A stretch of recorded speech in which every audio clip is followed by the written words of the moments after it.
Today, I'm going to talk about all of the latest rumors and leaks around the Surface family of devices. This includes the Surface Go 3, the Surface Book 4, as well as the upcoming Surface Duo 2. So let's jump in.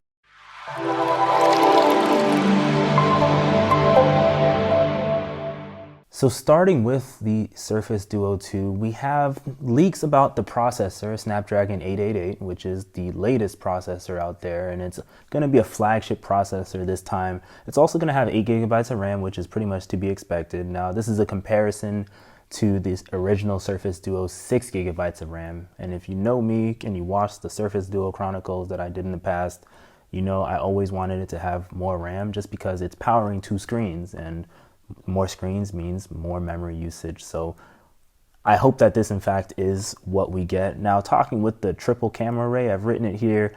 It's a triple camera array, and most likely that triple camera array is going to probably be a telephoto, hopefully a wide angle, and I'm thinking either a macro or just a standard lens just for processing all of your photos, you know, with AI imaging that we have on phones nowadays. So let's hope for the best with that. Now, as for the colors, there's not really any leaks out for that, but I'm hoping that in the past, where in the original Duo, we had rumors or leaks of a black variant of the Surface Duo, the original one. I'm hoping we get multiple colors of this one.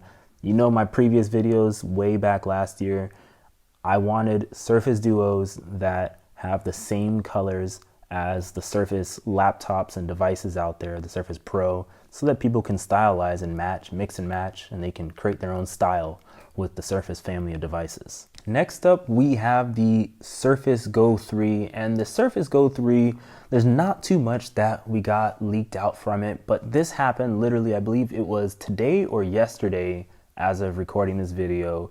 Now, we have some Geekbench scores. I didn't write those down, but the one thing that I wanted to project to you guys is that the processor and the memory spec has been leaked through Geekbench.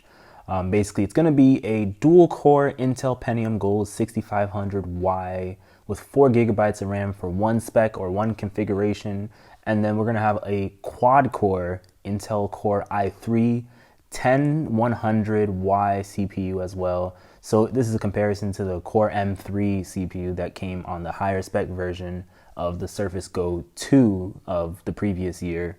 And that one is also going to have 8 gigabytes of RAM. So this is pretty much in line with what you can expect for Surface Go 3. And I would still, honestly, for these devices, I would still tell people never to get the cheaper version because it won't last long for you. You probably should get the quad-core i3, if anything, if you're getting a Go 3. And lastly, the Surface Book 4. Now, I talked about the leaked patent and stuff in a previous video altogether, so I'm not going to go too far into it for this one, but I'll just reiterate on it. We had the patent leak with the leaked hinge. It kind of has that old Sony Vaio with the flip forward screen type hinge. It's backing away from, potentially backing away from the detachable form factor of the Windows 8 era, those 2-in-1 style. Now, people allude the hinge over to the iPad Pro Magic keyboard case that you can get for it, where it has that dual joint hinge that lets you fold it in different angles and things like that. Now, a bit of news that I found from it, or potential news that I found for it, is it could possibly include a 14-inch model to insert itself between the 13.5 and the 15-inch model. Now, in my opinion, I think if they're going to do a 14-inch model and have a 13.5-inch model, why not just axe the 13-inch or the 13.5-inch and just go straight 14 and 15-inch, call it a day? But that's just me. That was reported via Windows Central. Now, another thing is an update to the Surface Pen.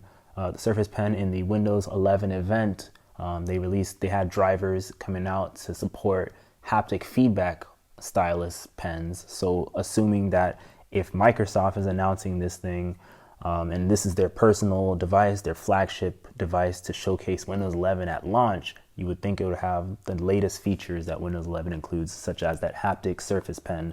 Of course, you're going to have RTX graphics in the computer as a whole, and hopefully that if it is all together and not detachable, it might be more power. You might get more power out of it, more performance out of it, because you won't have to keep detaching the screen and all that stuff.